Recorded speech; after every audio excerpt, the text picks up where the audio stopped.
নমস্কার, আশা করি আপনারা সকালে খুব ভালো আছেন। আমরাও ভালো আছি। আজ আমি আপনাদের সাথে ছোলা দিয়ে থোড়ের ডালনা রেসিপিটি শেয়ার করব।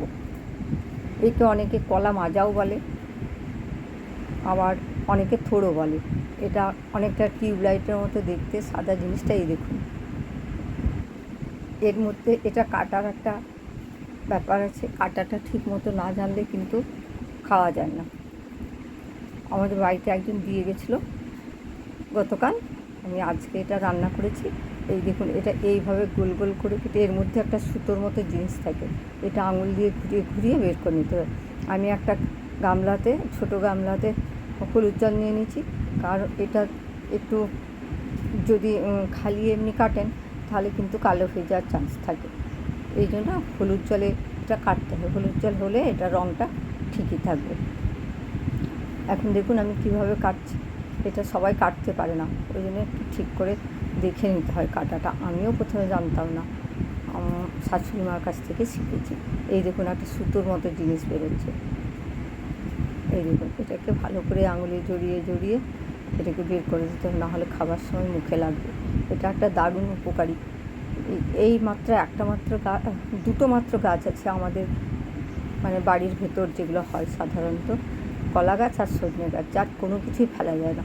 কলা গাছের পাতা দেখুন, ভাত খাওয়াতে লাগে, পুজোতে লাগে।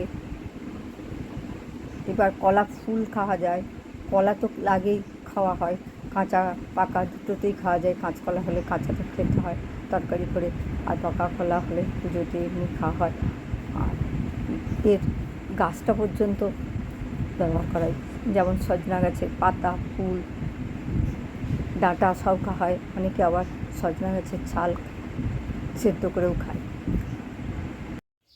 এখন দেখুন আমি এর সাথে ছোলাও মিশিয়ে নিয়েছি। ছোলা আর একটা আলু দিয়ে দিচ্ছি মাঝারি সাইজের। ছোলা, আলু আর কলা থোড় 2 কাপ মতো জল দিয়ে কুকারে আমি 2টো সিটি দিয়ে নেবো। এই থোড়ের ডালনাটি কিন্তু নিরামিষ ভালো হয়। এইগুলি যেই মশলাগুলি আমি নিয়েছি দেখুন আপনারা, এগুলো সব আমি আজ শিলেই বেটে নেবো। আমি কিছু কাজু বাদাম নিয়েছি, কিছু গোটা গরম মশলা নিয়েছি, একটু আদা নিয়েছি, কিছু চীনাবাদাম নিয়েছি, কয়েকটা কাঁচা লঙ্কা নিয়েছি, একটু টমেটো আর নারকেল। এখন আমি দেখুন সব মশলাগুলো শিলে বেটে নিয়েছি। এখন আমি রান্নার জন্য তৈরি। ছোলাগুলোও আমি দিয়েছিলাম, সেদ্ধ হয়ে গেছে। এখন দেখুন আমি কড়াই বসিয়ে দিয়েছি। কড়াইতে 2 চামচ সাদা তেল আর 2 চামচ সর্ষের তেল দিয়ে দিয়েছি। এইটুকু দিয়ে এখন আমি এবার রান্নাটা শুরু করব।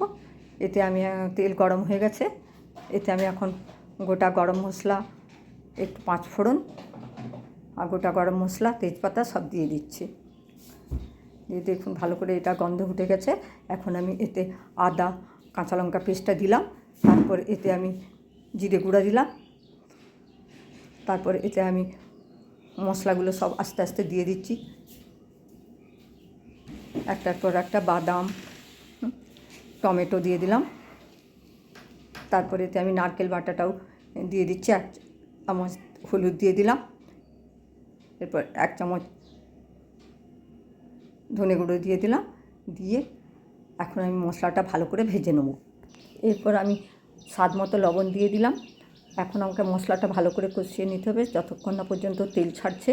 দেখুন মশলাটা আমার প্রায় কষে এসছে, তেল ছাড়ছে। এখন আমি এতে কলার থোড়, ছোলা, আলু এগুলো দিয়ে দেবো। এখন আমাকে থোড়গুলি ভালো করে মশলার সাথে মিশিয়ে নিতে হবে, যাতে ভালো করে মিশে যায়। সেই জন্য আমাকে মিনিট 4-5 নাড়তে হবে। এখন দেখুন মশলার সাথে থোড়গুলি বেশ ভালোভাবে মিশে গেছে। আমি এতে একটু বেশি পরিমাণ জল দেবো, কারণ আমি ডালনা করব। আপনারা এটা যদি চচ্চড়ি টাইপের করেন তাহলে একটু শুকনো শুকনো করতে পারেন। এটা ভাত আর রুটি সবেতেই ভালো লাগবে খেতে। এটা হাই সোর্স অফ আয়রন, এতে অনেক আয়রন আছে। এতে কিন্তু ফাইবারের পরিমাণও অনেক আছে। অনেকে হয়তো ভাববেন যেহেতু আয়রন বেশি পরিমাণে আছে তাহলে কনস্টিপেশন বা কোষ্ঠকাঠিন্য হতে পারে, কিন্তু যেহেতু ফাইবারও আছে তাই এতে কোষ্ঠকাঠিন্য হওয়ার কোনো চান্স নেই। অনেকে যখন মেডিসিন সাপ্লাই যেটা আয়রন সেটা নিতে পারে না, সেই জন্য এটা ন্যাচারাল সাপ্লিমেন্ট হিসাবে ব্যবহার করতে পারেন। যাদের অ্যানিমিয়া আছে, প্রেগনেন্ট লেডি, যাদের আয়রনের দরকার আছে শরীরে, তারা কিন্তু এটা তরকারি হিসাবে খেতে পারেন। এখন দেখুন ভালোভাবে আমার কষানো হয়ে গেছে। আমি এতে এবারে জল দিয়ে দেবো। এটা আমি যেহেতু ডালনা করব বলেছি আগে, সেই জন্য আমি এতে একটু বেশি পরিমাণে জল দেবো। আর জল দেওয়ার পর এটা ভালো করে ফুটিয়ে নেব। 4-5 মিনিট, তাহলেই আমার রান্নাটা কমপ্লিট হয়ে যাবে। এখন দেখুন তরকারি প্রায় আমার শেষের মুখে। আমি এতে আগেই একটু প্রয়োজন মতো চিনি এবং লবণ দিয়ে দিয়েছিলাম। এখন গরম মশলা 1 চামচ দিয়ে দিলাম, গরম মশলার গুঁড়ো, আর এতে আমি কিছুটা পরিমাণ ঘি ছড়িয়ে দেবো, তাহলে আমার রান্না কমপ্লিট হয়ে যাবে। এই দেখুন ঘিটাও দিয়ে দিলাম, খুব সুন্দর একটা ফ্লেভার উঠছে, চারদিকে মম করছে, খুব সুন্দর হয়েছে তরকারিটা, দেখিয়ে মনে হচ্ছে। আপনারাও বাড়িতে করে দেখবেন, কেমন হলো আমাকে কমেন্ট করে অবশ্যই জানাবেন, এটা নিশ্চয়ই ভালো লাগবে। এখন থোড়ের রান্না কমপ্লিট, আমি একটি পাত্রে তুলে নিচ্ছি। এই থোড়ের কিন্তু আরেকটি নাম আছে কলা মাজা। এই রান্নাটা জানেন, তবু যারা জানেন না এবং যারা জানেন সবাই ট্রাই করে দেখবেন এবং কেমন হলো আমাকে অবশ্যই কমেন্ট করে জানাবেন। আপনাদের সাপোর্ট আমার খুব দরকার। প্লিজ লাইক, শেয়ার, কমেন্ট এবং সাবস্ক্রাইব করবেন। ভালো থাকবেন, সুস্থ থাকবেন, আনন্দে থাকবেন। দেখা হবে পরের ব্লগে।